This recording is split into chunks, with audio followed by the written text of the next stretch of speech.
Greeting the president and the media in Durant, protesters with Confederate battle flags hoping to use the national spotlight to get their message across. That flag, that what they did in South Carolina, that goes against my heritage.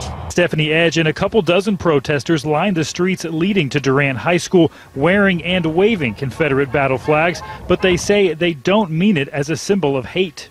It is heritage. It is not hatred. Whether we like it or not, we have become a nation wrapped up in our flags. In the case of those who claim the Confederate battle flag is not about hate, we've been over this more than once and the outcome is still the same. That flag was created as a symbol of white supremacy and was designed to act as a banner for the buying and selling of human beings. Just deal with it, all right? This week, a different kind of flag controversy.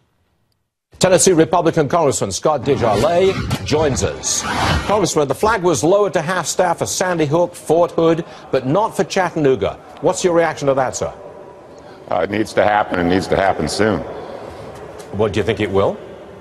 Well, I don't know why it wouldn't. We've lost 5 servicemen, and as you said, the flag goes to half-mast for all types of other incidents around the country. Here we have 5 servicemen who lost their life. I can't imagine why it hasn't been lowered.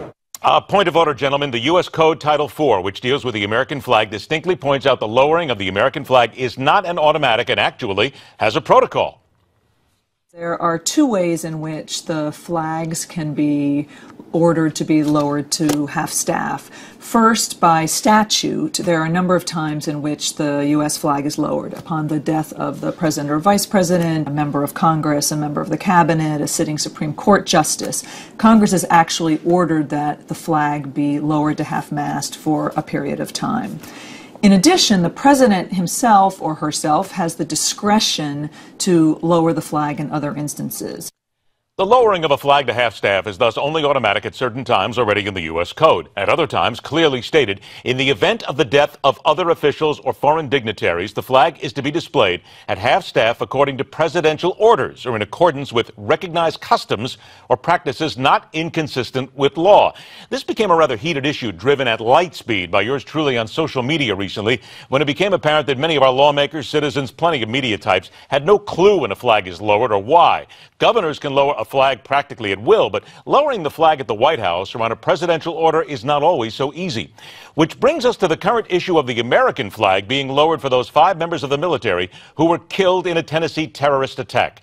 Up until Tuesday afternoon, the flag still flew at full staff. The American flag on top of the White House as well as on top of the U.S. Capitol now at half-staff. President Obama ordered the flags lowered there at the White House and at public buildings, indeed, across the country to honor the 5 service members killed in the Chattanooga shootings. 4 U.S. Marines, 1 U.S. sailor died in last week's attack. Earlier, the president addressed veterans of foreign wars at the annual convention in Pittsburgh, and he praised those U.S. military personnel for their sacrifice. And we honor our 5 service members killed so senselessly in Chattanooga. We are grateful to the courageous police who stopped the rampage and saved lives. And we draw strength from yet another American community that has come together with an unmistakable message to those who would try to do us harm.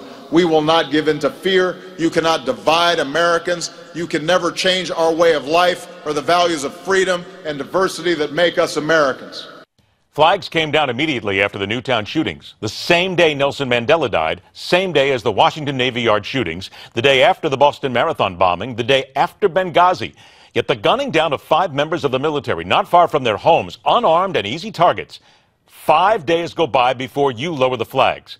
What happened, Mr. President? Too many state dinners? Another flawed nuclear deal to strike? Busy posing for the bust in your library?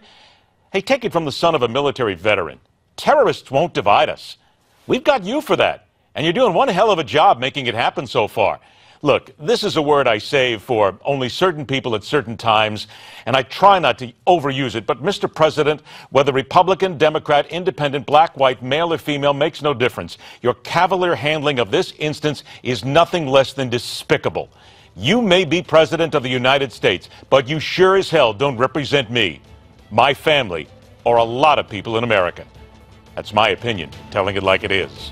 Rock on, true believers. See you tomorrow, right back here on the fastest 60 Minutes in News.